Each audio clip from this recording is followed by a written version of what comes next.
Hello, everyone, and welcome to Season 1, Episode 8 of the Everyday Podcast, your gateway to the casual side of business. I'm your host, Matt Esposito, and with our wonderful co-host for tonight, introduce himself.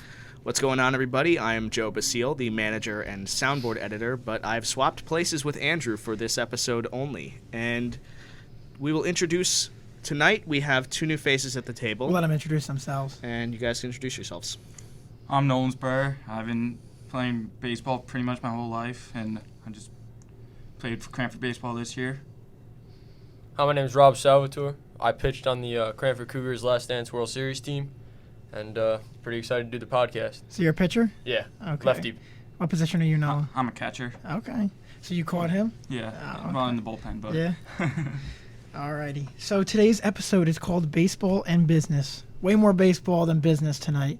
I think, Joe, you could agree with that. The way we have it set up, we thought we'd do a little bit of a different episode. Let's talk some sports, and what better way to get some members of the state championship team up here to talk some baseball and some sports. So, just a quick podcast change. We were supposed to have the Barter Saves team on this week, but we switched that to next episode. So we're still going ahead with the Everyday Biz of Barter Saves, but that is going to be next week, and then this one's going to be airing first because we had some technical difficulties. We'll leave it at that. Also, for the audience, if you haven't checked out last week's episode, which was titled The New Normal, COVID-19's Impact on the Business World, we had Ted, and we also had Jeff Peterson, who's the owner of Tuxedo Den, a business that was greatly affected by the novel coronavirus.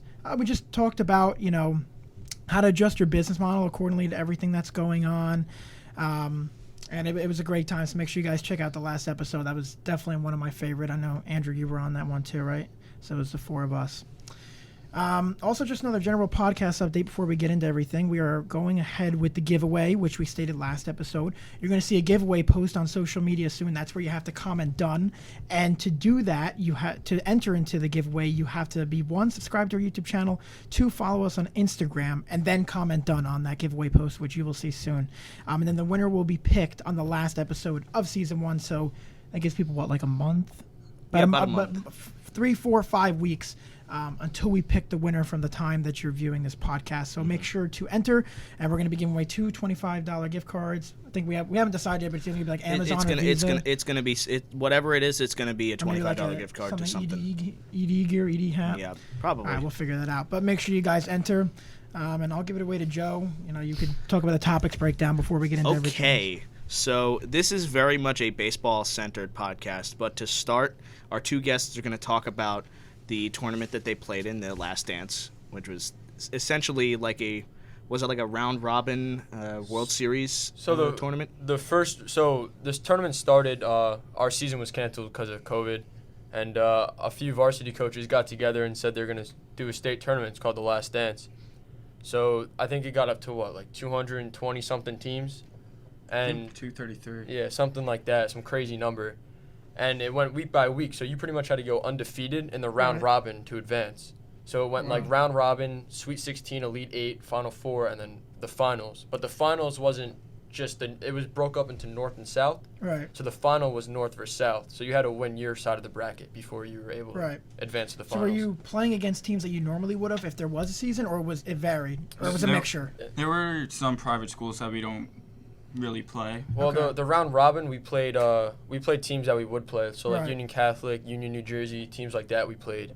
But then as we got on, we played Don Bosco, who we would never played. Okay. Bergen Catholic, who's nationally ranked, and Bergen Catholic actually beat Del Barton to advance. So just teams like that, like private schools that small towns like us would never have played. And the tournament was in July, August? It was only in July. Yeah, it was only in the month of July. Okay. You were playing at your home field, or was it varied? The first round was at our home field, and then we went to Somerset Patriots, and then Yogi Berra, right? Yes, and then in the finals we went to the Trenton Thunder Stadium. The minor league for the Yankees. How was that that was a very good experience. Yeah. Oh, I forgot to ask him before we got on the podcast. But are you guys Yankee fans, or what's the deal? I'm a Yankee fan. You're a Yankee fan? I'm a Mets fan. Oh, wait a second. No, it's Stop okay. Stop the podcast. Wait, stop no. it here. No. All New York sports fans are welcome. Yeah, it's all right. Here. If it was said Red Sox, it would have been a different story. Yeah, that's rough. Yeah. I don't think there's many fans of those left. Yeah. Especially considering their season. A rare breed. Yes, of course, especially in this area. Yeah. So yeah, that's really cool, and you guys ended up being champions. Yeah, we went undefeated the whole way. So That's impressive. Very It impressive. was a very cool experience. Hopefully you guys can repeat this year. I hope so. We're trying. We're We're hoping working. for it. Yeah. We're working for it. Yeah. Yeah. We already started. Yeah, of course. So the next few topics are all baseball centered. They're centered around Major League Baseball, a sport that all of us at the table know very well. And you guys are both fans. You play the sport.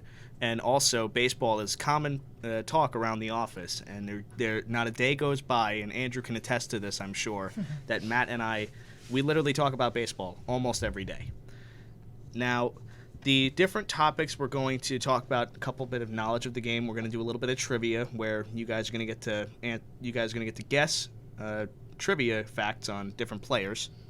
We're going to talk about the 2020 season and a couple of discussion points about what's new for this year, and we'll give our opinions on that. Very lively roundtable discussion.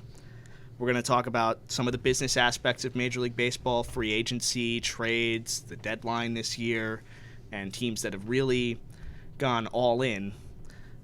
And the last two topics, we're going to look ahead to next season and the teams that, according to the standings, maybe aren't as good, maybe some that need to blow it up or start over, or ones that weren't good this year that you think might be good next year. And then, last but not least, picks. We're going to pick our World Series matchups, who's going to win. We're going to do a big free agent or big trade. And without further ado, we're going to get into our interactive trivia. Now, I have the sheet here. I'm going to make sure that you guys don't see it, because then I'd give away the answers. Now, I'm not supposed to guess. It's just for them, right? This is just for you guys. Okay. Test their knowledge of baseball. Let's and see. Matt, if you're looking along, you could probably ask a couple of these questions too. Maybe we could alternate with the facts. So I'll let you handle it. Okay. You're the cool. trivia master, John. All right, cool. So, player number 1, I'm going to give you 3 facts about this player from hardest to easiest, and you're going to have to guess which player it is. Is this like a current player or any era? This is all 5 of these players are current players. Okay. So, very, very modern. So, Put that phone away. No, I'm just kidding. there shouldn't be much of a problem. So, here we go. Player number 1. First fact about this player is from the Dominican Republic, which can apply to a lot of players. So they're like, wait, is that it? We're going to have a problem. It's just about half the league. Yeah. Yep. Fact number 2. This player won 2 World Series titles with the St. Louis Cardinals. I didn't put the years, but this player won 2 titles with the Cardinals. Also, the person that gets the most, I don't know if we discuss before, the person that gets the most points, we'll give you like a ED hat or something like that. We don't have it with us, but we'll give it to you. So we win a prize? Basically. Yes. All right. Winner gets a prize. I look at them now. Wait a second. All right. So fact number 3. This player is currently with the Los Angeles Angels. Albert Pujols. All right. One for Robbie. Was that your guess, Nolan? Yeah. Well, right. it's whoever answers But first. I said it first, so I Okay. won. Yeah, no, it's whoever I answers. won. You can answer it after fact number 1 Oh, if you know so it. we can answer at any If, time. you, All if right. you know it. Yeah. So Stop looking at the sheet, Spurr. Well, you're a real comedian, aren't you? All right. So now player number 2. We'll do it. The first fact: this player was selected number 3 overall in the 2010 MLB draft. Fact number 2: this player hit 37 home runs in 2016. I think I have an idea. And do you want to guess? Is it Bryce Harper? Nope. Nope. Fact number 3: this player signed with the San Diego Padres before the 2019 season. Manny Machado. Oh, You got it, 2-0. Robbie. Yeah. All Just right. make sure I you're think he's speaking gonna into be the one of mic them. so we can pick it up, you guys. Too. All right.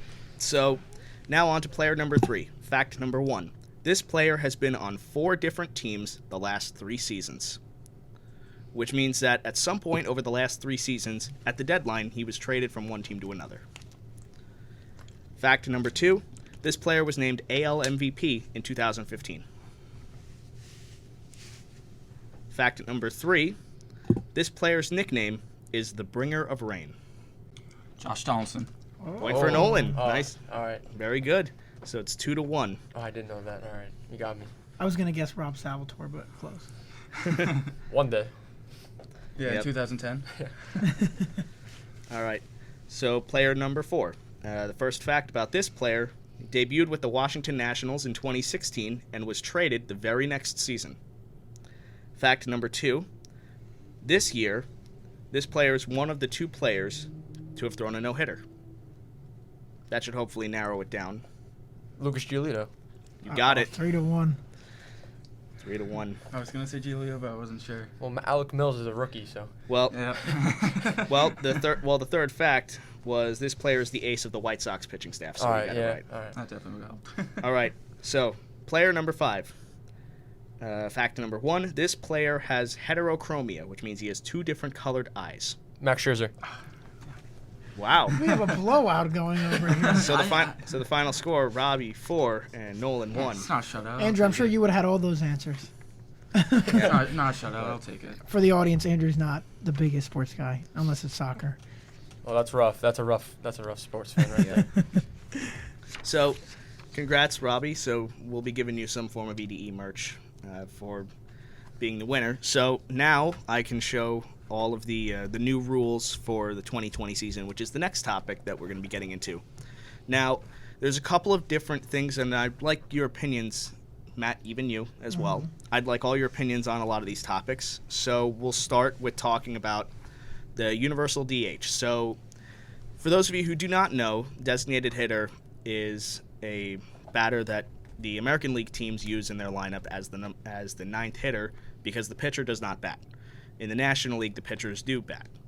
This year, what was brought out as a rule for both leagues, there will be a DH in both. So AL and NL teams have a DH in their lineup to ease the workload on the pitchers.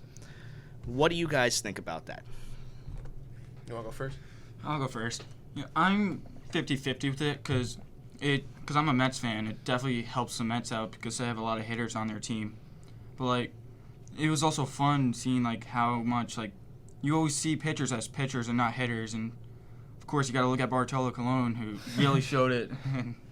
Against the Padres, actually. Yeah. Mm-hmm.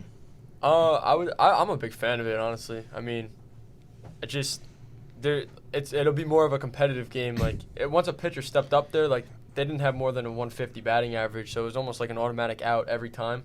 Mm-hmm. I just think it's more entertaining seeing another actual hitter up there. Absolutely. And I feel like pitchers will go further in the game if they don't have to worry about hitting, because if it's a close game, they're going to get taken out even if it's a 2-1, 3-1 game. Absolutely. They can't finish the game. It wasn't always the most pleasant, at bat to see CC Sabathia or Tanaka up there, and It's always interleague play. It's always an injury threat too. Yeah, like, absolutely. It makes you nervous. Especially while they're running the bases. And they're usually not fast. Although it is interesting to see Madison Bumgarner hit home runs off Clayton Kershaw. Yeah. I mean, he had a good opening day last year, 2 years ago.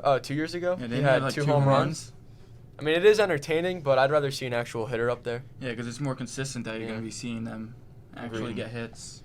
Yep, they can compete for the batting title like one DJ LeMahieu for the New York Yankees, who right now, as of this recording, the last time I checked, he is currently leading in the batting title race. Is he really? I Yes. thought Tim Anderson was a few points ahead of him. Tim Anderson went 0 for he's 4 second, the I last think. game. And Oh, really? DJ Tim's had, I second. think, 3 hits the last game. Oh, good. That's of this recording. I want LeMahieu to win it. Yep. I wonder So let's hope he does. Now, the second bit, Matt, did you have anything to say about the universal DH? Or I already said it, pretty much. all right, cool. So the next bit of information, doubleheaders, which were instituted once there were cancellations and postponements because of some teams catching COVID, which was unfortunate. But also, they brought in this new rule that doubleheaders will be 7 innings long. They won't be a full game. What do you guys think about that? I'm kind of okay with it. Like, yeah, wow. Voice crack. It kind of shows that, like, it kind of, like, cuts out some of the season that, like, you can watch. Because you look at it, that cuts out 4 innings just in 2 games. But, like, at the same time, I also like it because then it could, like, keep everything on track and you're still able to see baseball, which that's all I really care about. Right. I'm 50-50 personally. I mean, some of the not extra innings, the doubleheaders, like the Yankees the past few weeks, like their extra inning games have both gone 9 innings. Yeah. But I just feel like it's professional baseball. Like any team can make a comeback in the late innings. So I feel like taking 2 innings away from them can actually harm a team if you really think about it. So I guess it just depends on what side you are on. or like team-wise, like who you like and just how it's played out this season? I think it's a good rule for this season, but I don't know about moving. Yeah, going forward, I don't think so. Yeah. Pace of play is something that's always been a hot button issue, but it's baseball. It's just the way it is. It is. Same thing with the automated strike zone. I'm not a fan of that at all. They shouldn't do I that. know umpires make bad calls, but I just think like I robot, don't like that like players can't argue like balls and strikes. They get thrown out immediately. I think their case should be heard. And I'm a pitcher, so No, absolutely. Well, that's why you don't say. Yeah. Even as a pitcher, you're able to argue. You can, if they call it a ball and you think it's a strike, you can still argue. But they throw you out immediately. Yeah, you get tossed. I think Either way, the play can't be changed. That's what I was a pitcher a long time ago, but I realized that too. There's no point. It's not like the umpire can change the fact it was a ball or strike. So even if it was, nothing you could do about it. Although with a lot of replay, with the plays at first base at home, to avoid collisions. I think a lot of the rules where replay has been put in where teams can challenge, though, like for instance, say runner was called out when they're really safe. That's a rule that I think it was good that they put that in. That was a good idea. I like that. Yeah. So, you mentioned, Rob, extra innings. For this year, they implemented a new rule that in extra innings they will begin with a runner on second base. What do you guys think about that rule? Personally, like it's harder for a pitcher, but on the other hand, though, it doesn't count to their earned run. So even if they do give up that run, that's not on them. It doesn't really count as anything. It's not an earned run. So, I mean, I don't like that the runner starts on second. Like, I think the team should earn it. Like, a base hit, like, if you get a bloop single, like, you score the run. Right. Like, I just feel like it's not as difficult for the hitter to get a hit because they're not as stressed. Because there's no outs and a runner on second. Like, that makes it easier for everyone, on the offensive side at least. Yeah. Yeah, I completely agree with everything Sal said. Like, it just makes it so much easier for the hitters. It makes it so much harder for the pitchers. Like, it just changes like the whole approach of like both sides, the hitters and the pitchers. You can go, Joe. Well, I mean, for pace of play, it's understandable, but yeah, it does kind of defeat the purpose. What would be cool though is if a pitcher was able to get 3 outs on just 2 pitches. Yeah. That'll be difficult. The Mets almost had it, and then didn't happen. Mets had a big win last night, didn't they? They did, yeah. And the night before, didn't they come back too, right? Yes. Yeah. We'll let them have their fun for a couple days. Yeah, I mean, Yeah, we just lost DeGrom now. yeah. Are we gonna touch on Josh Donaldson's antics last night about kicking the dirt on home plate? Touch upon that right now if you want. Go ahead. Why don't you explain? I thought that was a little interesting. I mean, he hit they called a strike on him that was clearly a ball, didn't even threaten the zone, and he said something, and then the next pitch he ended up hitting a home run, and then he kicked dirt on on home plate as he crossed, and they threw him out. I mean, I understand where the umpire is coming from. Like, maybe you shouldn't have done that, but I mean, I would let the guy argue. Like, no, of course. And he's like, that's adrenaline right there too. Like, you just hit a home run to take the lead in the he's game. Not thinking. Yeah, I mean, heat of the moment. So. But I can't see a Yankee doing that too. Like, I agree with you, but I don't think that's like classic. It's not baseball. not classy at all. But yeah. But I mean, no, of course. I'm drawing a blank right now. But what manager did that for the Yankees? He kicked the dirt. Billy Martin. Billy Martin. Yeah. I mean, it is something that the Yankees have seen firsthand. But yeah. No, absolutely. Yes. Yeah. I mean, I would have let him go. I mean, yeah. Well, he just showed the umpire up. He didn't like that. Well, I heard that he wasn't initially tossed for it at first when he kicked the dirt. I heard that he got tossed because he went back to go touch it and then kicked some dirt on it more. Oh. Who was behind the plate? Cowboy Joe or?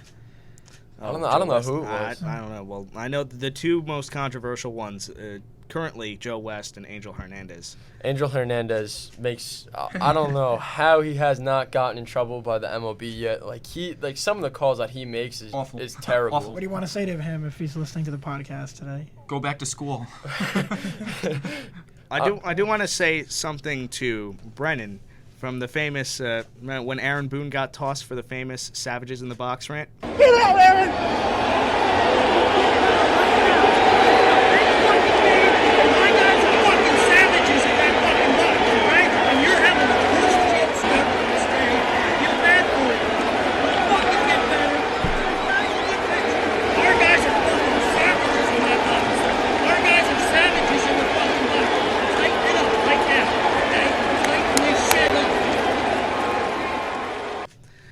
To Brennan, I hope you tightened it up. Oh my God. I mean, I love that. I actually have the shirt that says Savages in the box. I have that shirt. I thought that was one of my favorite lines from a manager getting thrown out. I thought it was hysterical. Yeah. I would say among most of the Yankee managers, when they had their signature moment, Girardi had a bunch of good ones when he was the Yankee manager, but that is Boone's signature. Well, moment. I think it goes Billy Martin with the dirt, and then Boone after that saying.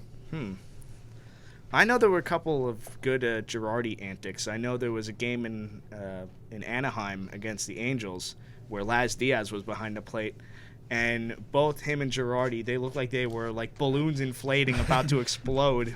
Like they were yelling at each other so much, it was crazy. What I will say about Boone and Girardi though, I feel like Boone defends his players a little better. Like no matter what happens, he's behind his players' back. Like Joe Girardi kind of sat back a little bit and let the players talk, but like Boone will be the first one out of the dugout to defend his players or say what's right in his opinion. Nice.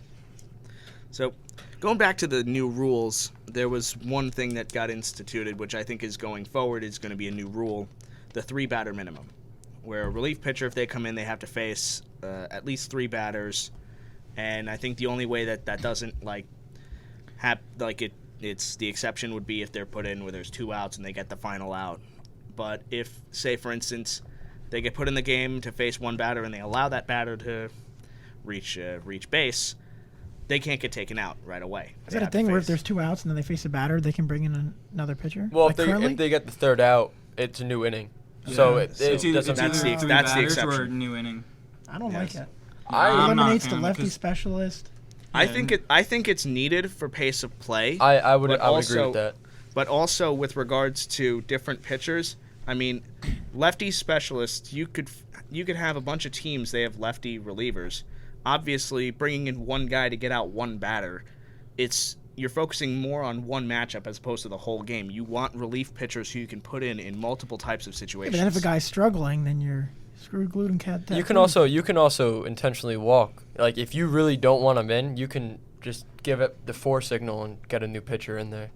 But it also depends on the situation. Like if there are 2 lefty batters up in that inning, Right. but like it's like the first batter's a lefty, then the second one's a righty. I mean, why would you not want to leave a lefty in that situation? My thing is that like baseball is still like a business. It's a game, but it's still a business, and people have certain jobs to do in baseball, and is some pitchers' jobs just to get the 1 batter done. Now their jobs are gone, essentially. Yeah, it can definitely. Well, that's interesting. But also, I think it introduces new jobs now. Other relievers have Yeah. more Well, chances. people have the chance to prove themselves now. Right. Like if your job was to come in there and get 1 batter out, if you can get 3 out, that's a Right. whole different situation for them. Right, which I'm sure is. I mean, it's a difference, but I'm sure they're able to do that. So. Yeah. Absolutely. So the last one under the new rules, which will also touch upon a specific team in this, every single team had to play a 60-game schedule, and it was regional based, where it'd be East versus East, Central versus Central, and West versus West.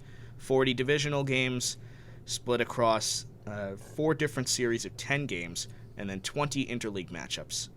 So the division series, I'm sure as we're all aware, usually in a 162-game season, teams will have 3 home and 3 road series of either 3 or 4 games against one opponent for a total of 19 games per season. Multiply that by 4, that's the divisional games. This time around, it's 10. Do you guys think that there should have been more divisional games or less? I think a little less. I mean, I think with the 60-game season, I think more teams should have played other teams, like just to see, just like for the matchup purposes. Like I would have liked to see Yankees versus Dodgers this season. It's a 60 game. We'll be seeing that. I Just would a little agree bit later with that. down the road. I Yeah, don't know so so please. much about the Dodgers. I kind of have my money on the Padres a little bit. Yeah, I was Yeah. gonna say Padres. I'm hoping for. Are you I'm sure hoping the for Marlins? Yankees. No, I was kidding. I like the underdog story, so I'm Yeah. kind of hoping the Padres pull that out. Yeah, Yeah. it'd be nice to see them. Easier job for us. We'll clean up easier. It's Yes. still a tough matchup. If you make a World of Series, course. you're legit. But I mean, the Yeah. Twins matchup was supposed to be a challenge last year. That Well, was not Hey, a be match. careful what you wish for. I mean, Didi destroyed that Uber driver. So. I know. Yeah. Yeah. What was his name? Steve. No, Randy Dobnak. Oh, Randy Yeah, Rob. Dobnak. Yeah, but he Dobnak. was good in the regular season Yeah. though. Yeah. I was a big It fan of the mustache. Yeah. Oh boy. So, just to go over the splits for this year, there were the 4 different types of series: 7 home games, 3 road, 6 home, and 4 road, and then the other 2 were the other way around.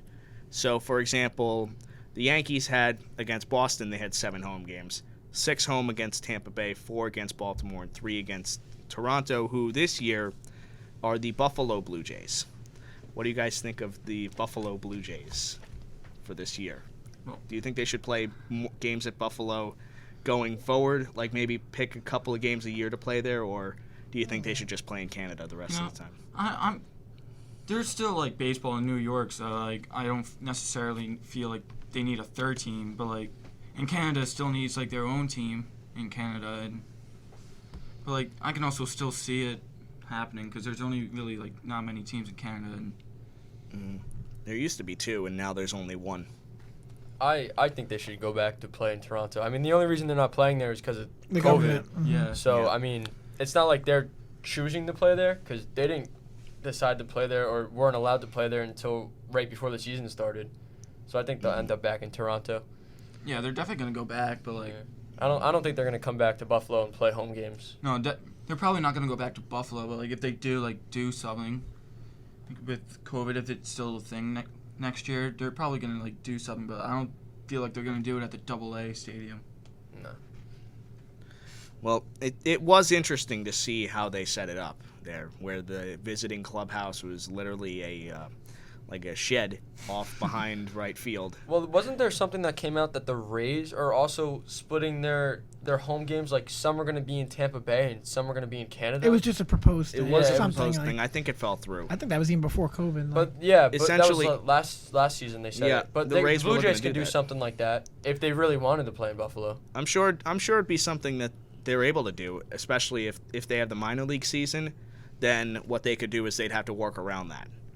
And with the fact that now their AAA affiliate has major league amenities, it can host games at the major league level, which is good.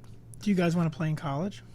I'm planning on it, yeah. I would like to, but we'll see how it goes. You want to go pro or? I mean, that's the dream, but Yeah. you can never bank on that. I mean, Of course. Now, What's I the would what's the hope so. backup? New What do you York guys? I wanna be a go to school firefighter. for? Yeah, we had some plans. You wanna that be a we've been talking firefighter? about. yeah, we're in the fire explorers in our town. Okay. So Nice. it's like a volunteer kind of thing. They teach Mhm. us about How what it's like to be a what it's like to firefighter. be. So Okay. that's really cool. Yeah, a Yeah, lot of plus my- my dad was a firefighter too. So Oh, you want to be a firefighter also? yeah, Okay, that's Nice. cool. Yeah. Real cool. So where do you want to go to college? Either of you know, or? I want to go to Rhode Island, but I'll go Okay. anywhere that lets me play baseball. Yeah. So Okay. Why don't you show off that ring there? Tell everyone.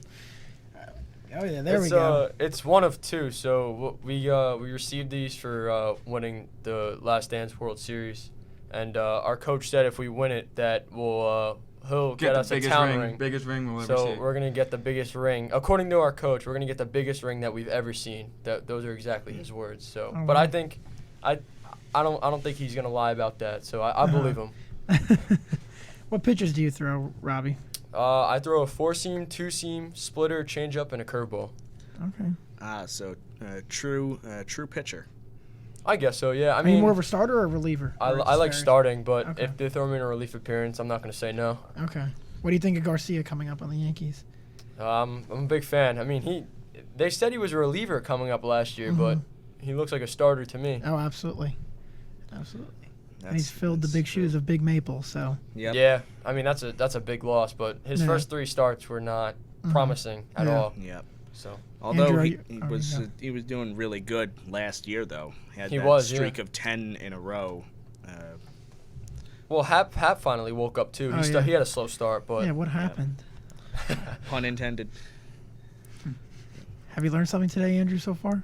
A couple of weeks ago, he didn't know what a home run is, so we're teaching him slowly but surely. Yes. he's getting there.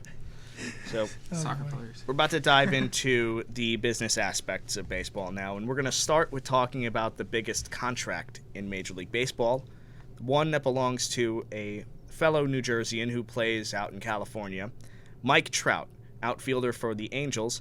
His contract is 12 years for $426.5 million, with an average annual value right about $35.5 million a year.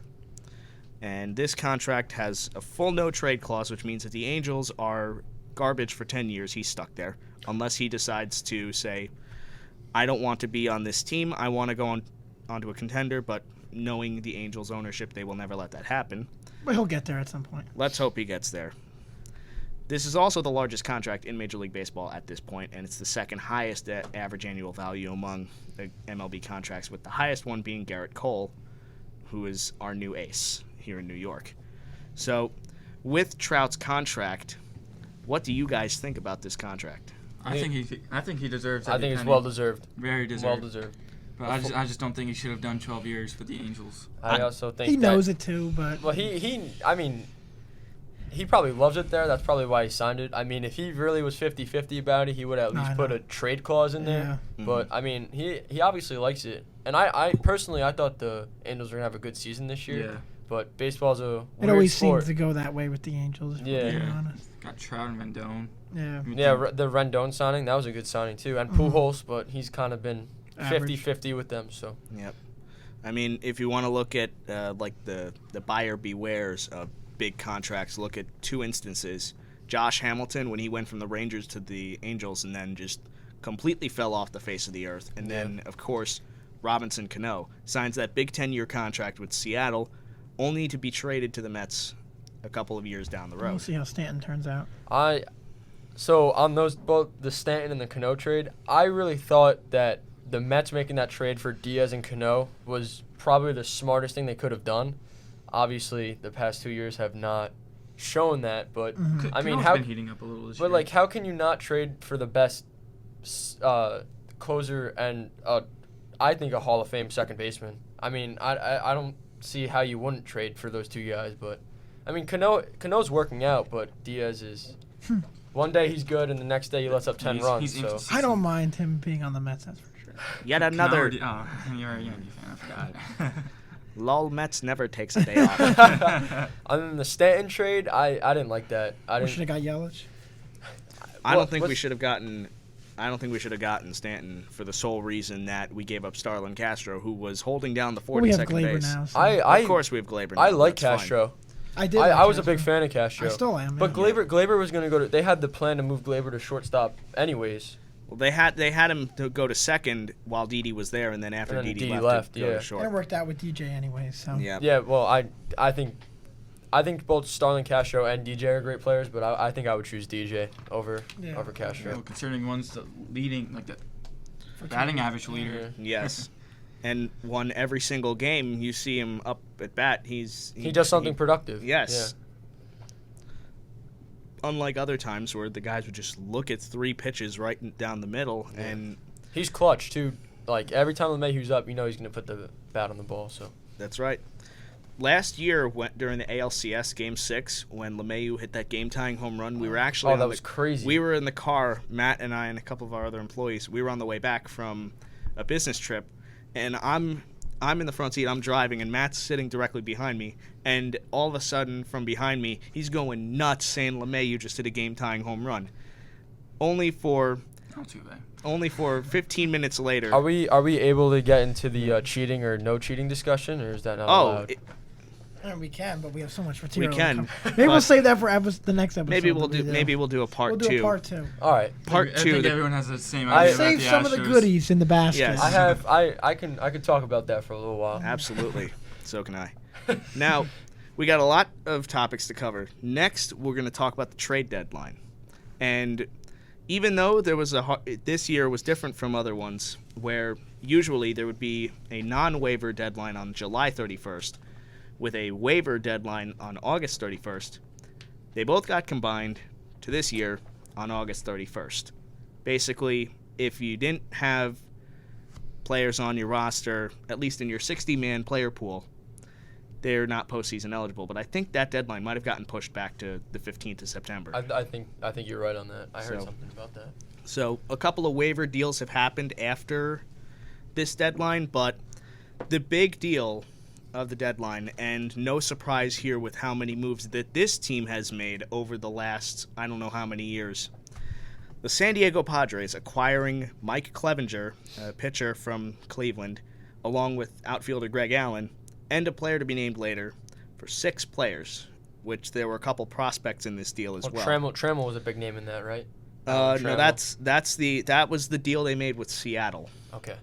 But the Cleveland Indians got catcher Austin Hedges, outfielder Josh Naylor, right-hand pitcher Cal Quantrill, and 3 prospects.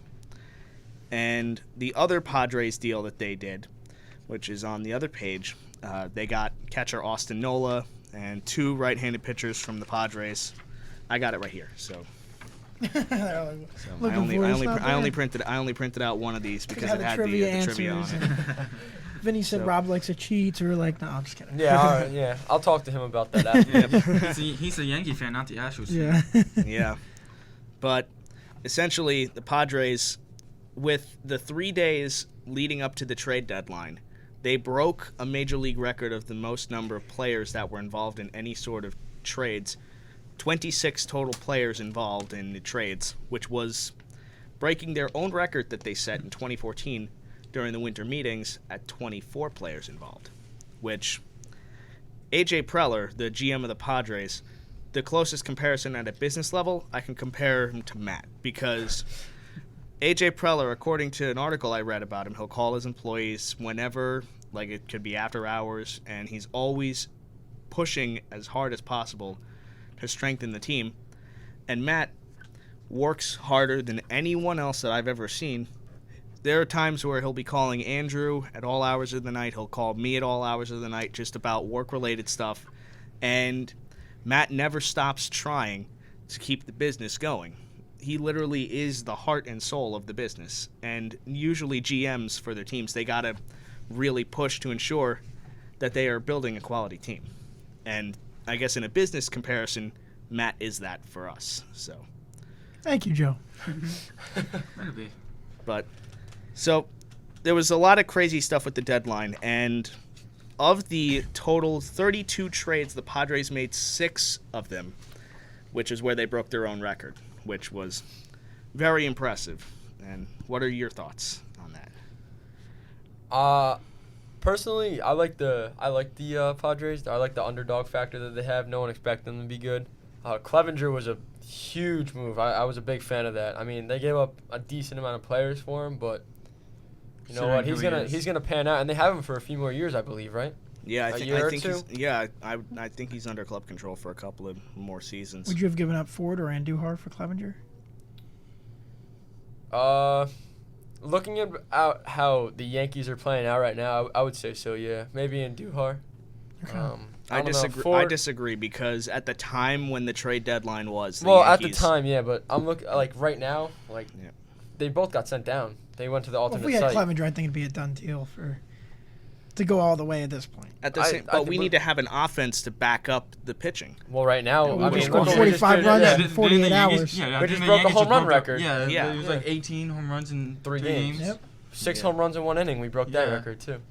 I think it was 5 in an inning, and then Gary broke the record. Yeah, you don't call them the Bronx Bombers for nothing. Absolutely.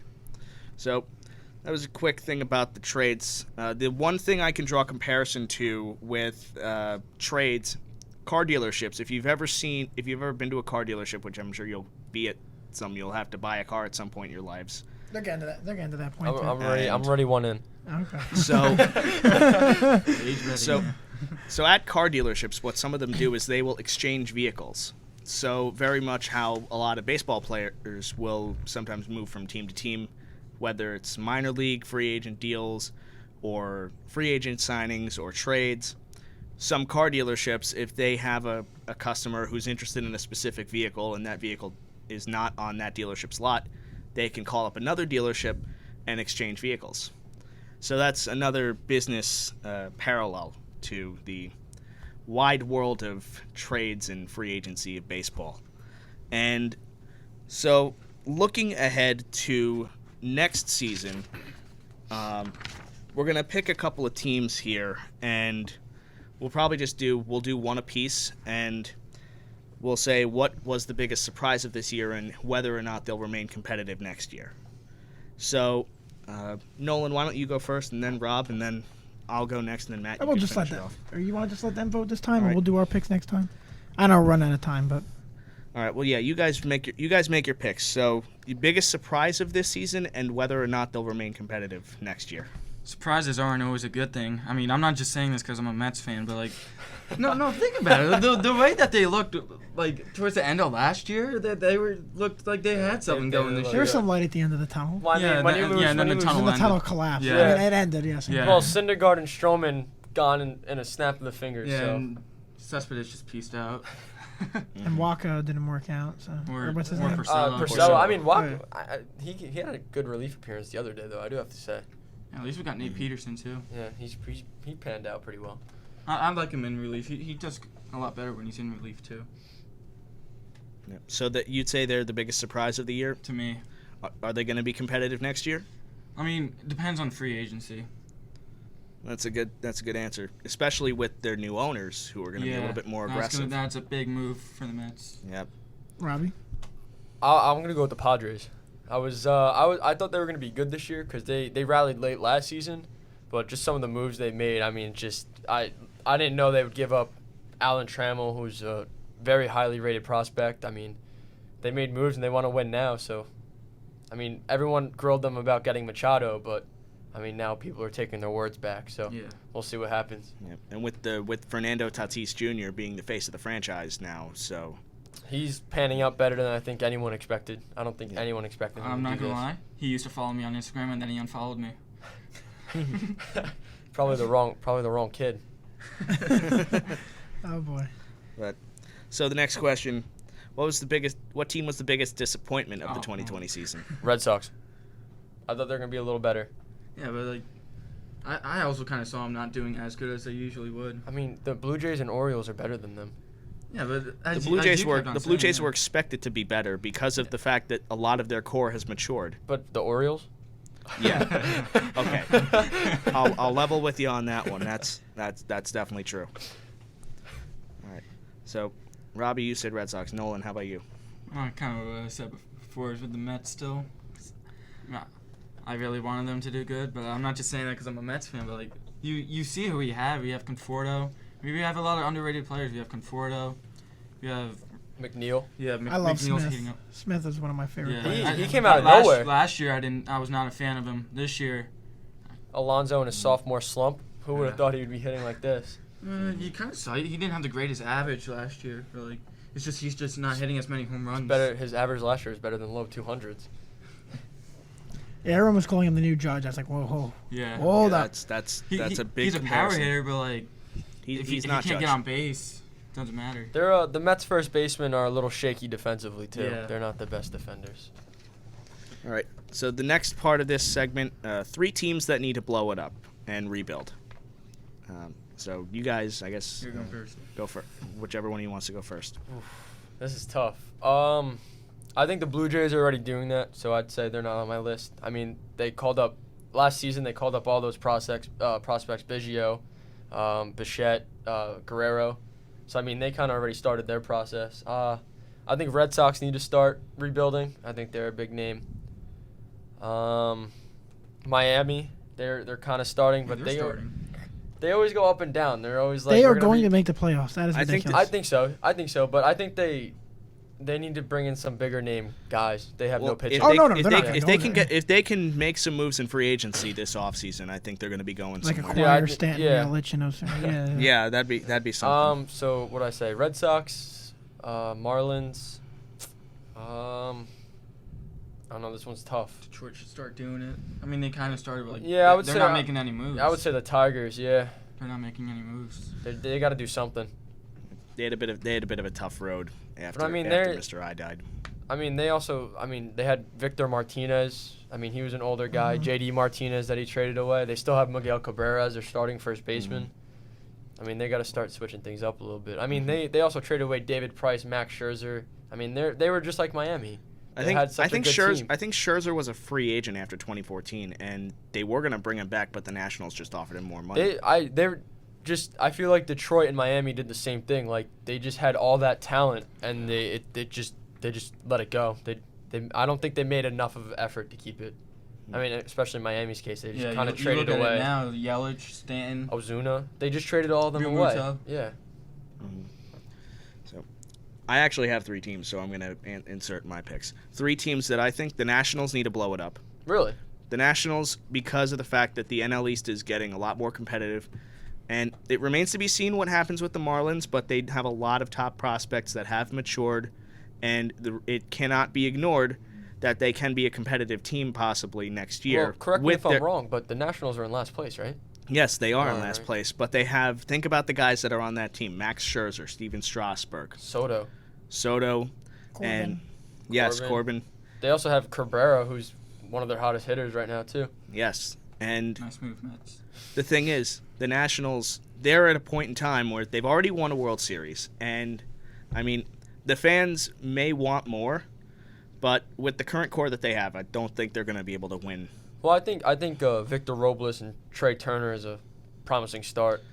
Them and Soto would be nice, although I think the NL East is just a little bit too competitive, and because of the age of their pitchers and the fact that Strasburg sometimes can't stay healthy, I have a feeling that the Nationals are one of those teams that has to blow it up. They're one of those teams, though, that when they're healthy, they're one of the scarier teams in the league. Like, if you have a healthy Scherzer, Corbin, and Strasburg, who else is going to match them with that pitching staff?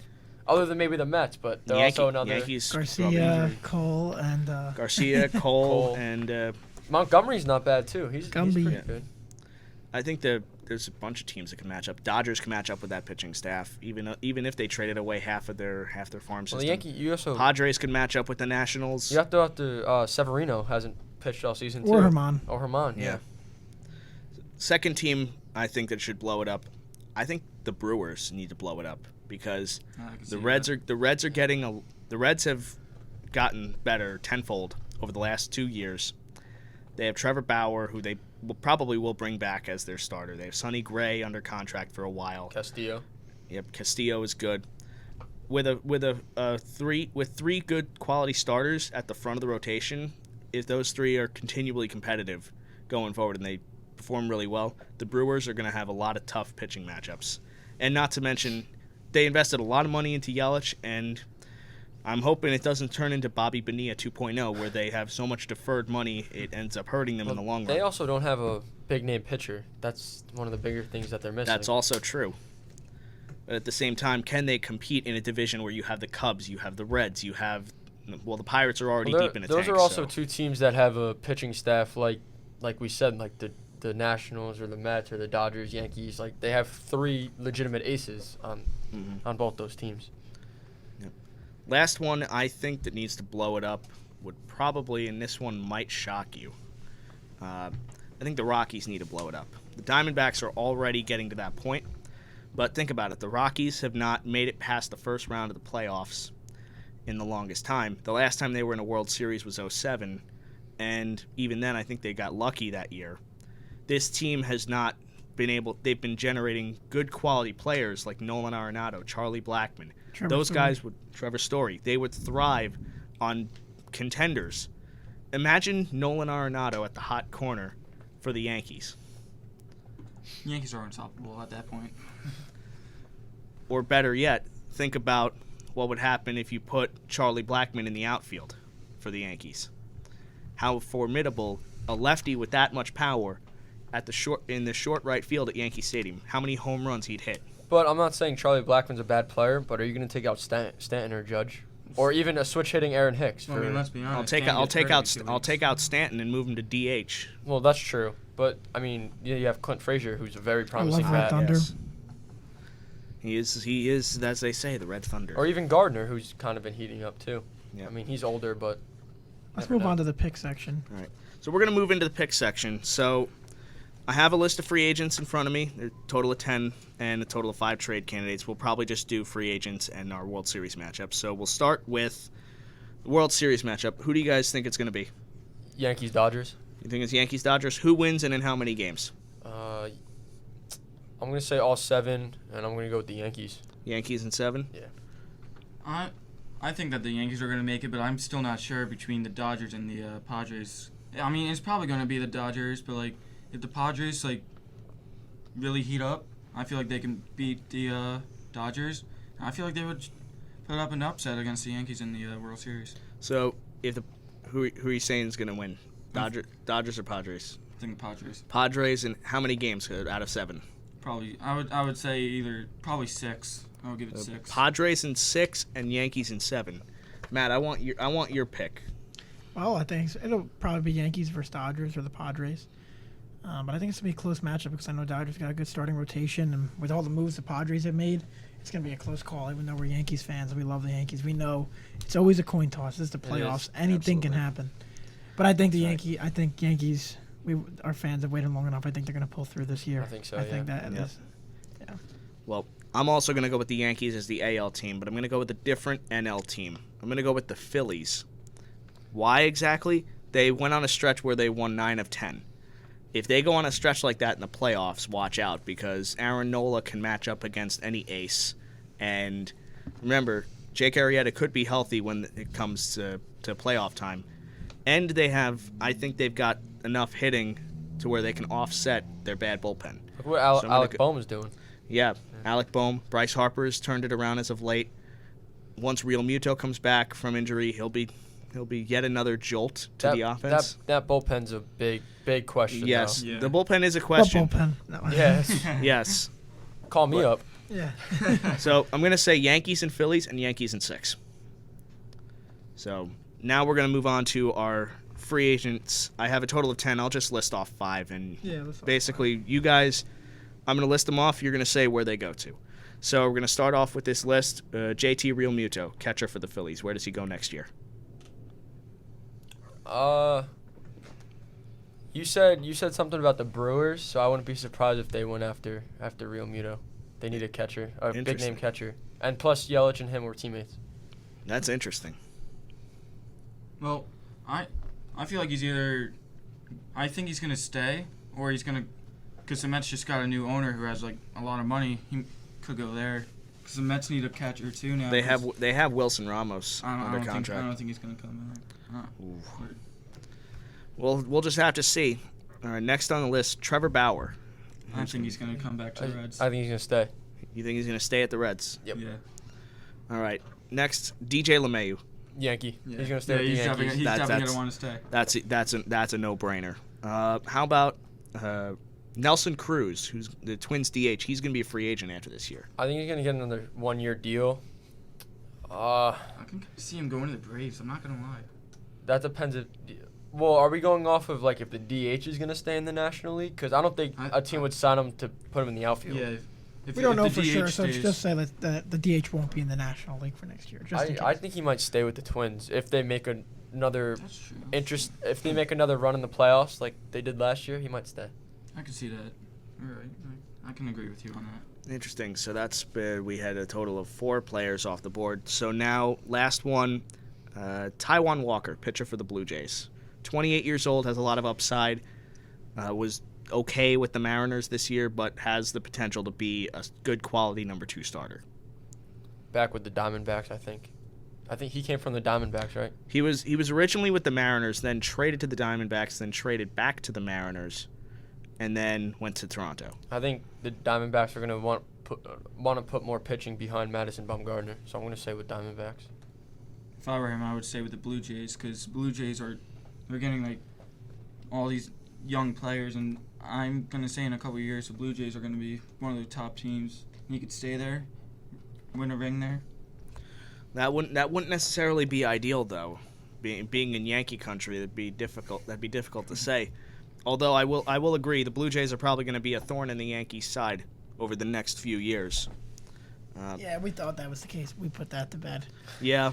The Buffalo series looked a little rough. That got me scared, if I have to be honest. We got another Buffalo series coming up next week. At the time of this recording, the Yankees will have 4 games against the Blue Jays in Buffalo the coming week after the date of this recording.